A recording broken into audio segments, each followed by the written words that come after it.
नमस्कार। मैं आलोक सिंह यूट्यूब के माध्यम से आपसे जुड़ रहा हूँ।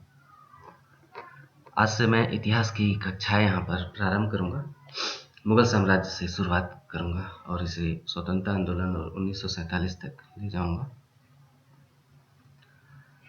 इतिहास मैं पहले बता दूं कि इतिहास आज भी सामान्य अध्ययन प्रश्न पत्र में सबसे महत्वपूर्ण विषय है। उत्तर प्रदेश लोक सेवा आयोग द्वारा जितने भी प्रश्न पत्र बनते हैं अलग अलग परीक्षाओं के लिए, उन सब में सबसे ज़्यादा प्रश्न आज भी इतिहास से पूछे जा रहे हैं और विशेषकर मुगल साम्राज्य और आधुनिक भारत को समेटकर सबसे ज़्यादा प्रश्न बन रहे हैं। बाजार में इतिहास की किताबों की कमी नहीं है और समस्या यही है कि इतिहास की किताबों की भरमार है। नए भर्तियों को समझ ही नहीं आता कि कौन सी किताब चुने, और अगर कोई किताब चुन भी लिए तो उसमें तथ्यों की इतनी भरमार है और घटनाएं आपस में इतनी गुथी हुई हैं कि समझ नहीं पाते नए प्रतियोगी की क्या पढ़ें और क्या छोड़ दें। मेरा प्रयास रहेगा कि मैं इतिहास को आपके लिए सरल बनाऊं। मैं इतिहास अध्ययन का एक सरल रास्ता देना चाहता हूं ताकि आप दूध और पानी को अलग अलग कर दें। सिर्फ उतना ही जानें जितना जीएस के लिए बेहद आवश्यक है और अनावश्यक तथ्यों की भरमार से आप बच सकें और साथ ही इतिहास अध्ययन रुचिकर बन सके। मैं जो कुछ भी विजुअल मटेरियल दिखाऊंगा या बोलूँगा उस पर आप पूरा विश्वास करते हुए उसे बार बार सुनिए और संभव हो तो किसी कॉपी में लिखते जाइए। अगर आप ऐसा करेंगे तो इतिहास से न सिर्फ आप अधिकतम प्रश्न हल कर पाएंगे बल्कि आपकी सफलता में ये कक्षाएं महत्वपूर्ण कारक बनेंगी। दोस्तों, आइए सबसे पहले जानते हैं कि मुगल थे कौन। मुगल माता पक्ष की ओर से चीन के मंगोल शासक चंगेज खां के उत्तराधिकारी थे और पिता पक्ष की ओर से वे पश्चिम एशिया के शासक तैमूर के वंशज थे। लेकिन मुगल अपने को मंगोल या मुगल कहलवाना पसंद नहीं करते थे। इसके विपरीत वे तैमूर का वंशज होने पर स्वयं को गर्व का अनुभव करते थे। तैमूर से अपना संबंध दर्शाने के लिए ही लगभग प्रत्येक मुगल शासक ने तैमूर के साथ अपना चित्र बनवाना पसंद किया। सबसे पहले 16वीं शताब्दी के दौरान यूरोपियों ने मुगलों के लिए मुगल शब्द का प्रयोग किया। यहाँ तक कि रुडयार्ड किपलिंग की जंगल बुक के युवा नायक मोगली का नाम भी मुगल से ही उत्पन्न हुआ है।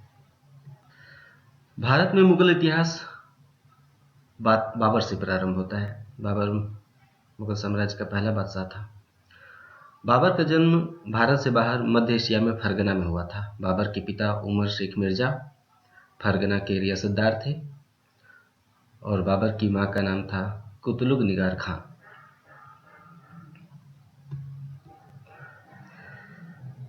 बाबर अपने पिता की मृत्यु के बाद 1494 ईस्वी में जब फरगना की गद्दी पर बैठा, फरगना का उसे उत्तराधिकार प्राप्त हुआ तो बाबर की आयु महज 11 वर्ष थी।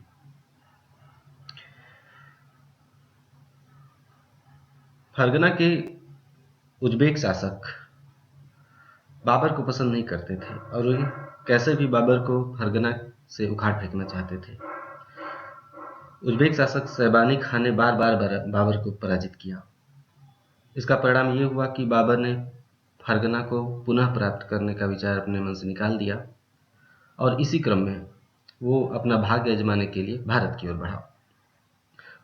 भारत की ओर बढ़ने के क्रम में सबसे पहले बाबर ने 1504 ईस्वी में काबुल पर अधिकार किया। इसके बाद बादशाह की उपाधि धारण की। आगे का भारत विजय अभियान बाबर ने काबुल से ही संचालित किया।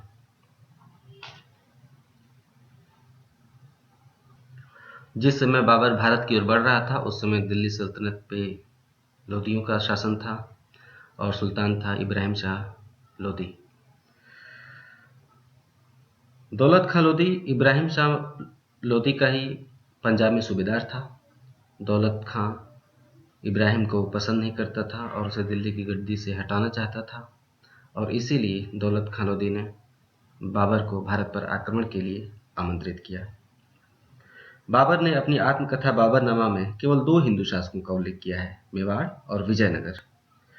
अपनी आत्मकथा में बाबर ने कृष्णदेवराय को समकालीन भारत का सबसे शक्तिशाली राजा कहा है।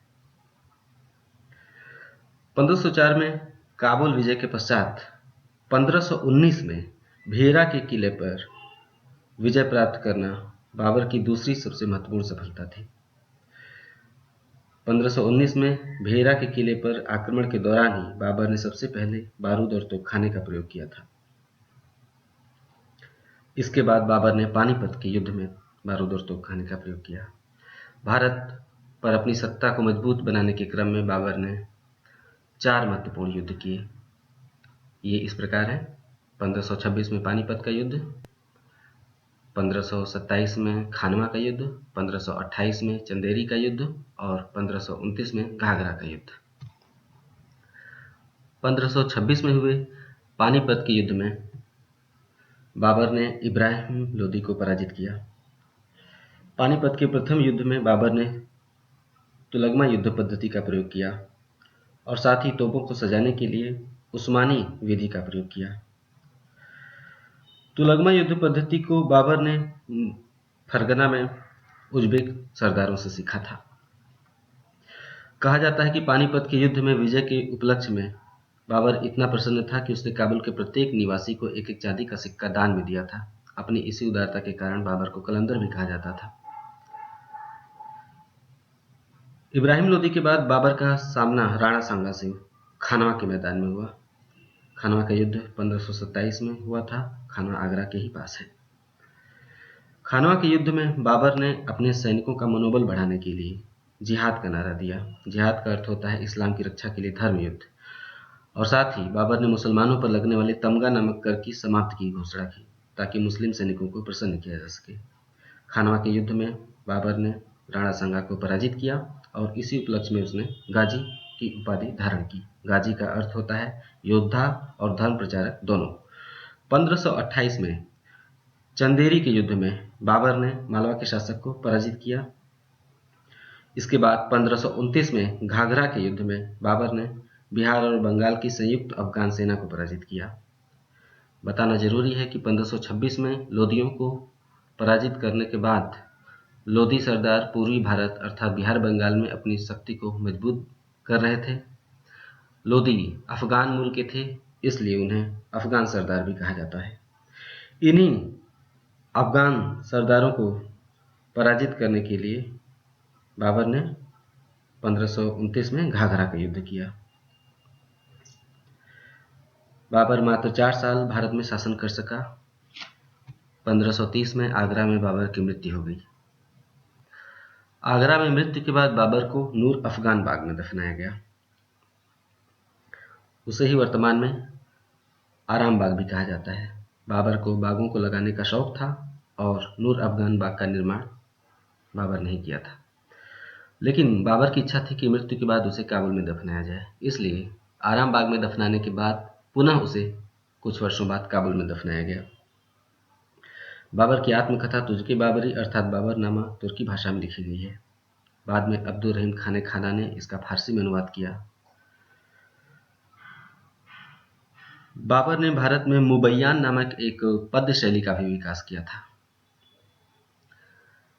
दोस्तों, आज बाबर पर चर्चा समाप्त हुई।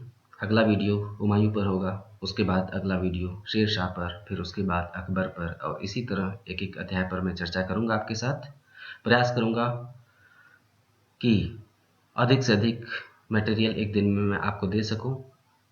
अभी मैं 10 ही मिनट का वीडियो बना रहा हूं, लेकिन इससे मैं विस्तृत करूंगा। ये अभी एक शुरुआत है, प्रयोग है, लेकिन जल्दी ही मैं इसे बढ़ाऊंगा। आपके साथ लगातार जुड़ा रहूंगा। आज की कक्षा या चर्चा जो भी कही कैसी लगी बताइएगा। संभव हो तो मेरे आलोक ह्यूमनिस्ट नाम से जो चैनल है उस पर जाकर उस चैनल को सब्सक्राइब कर दीजिए। इससे YouTube पर मेरे वीडियो आपको सबसे पहले दिखाई देंगे। नमस्कार, धन्यवाद।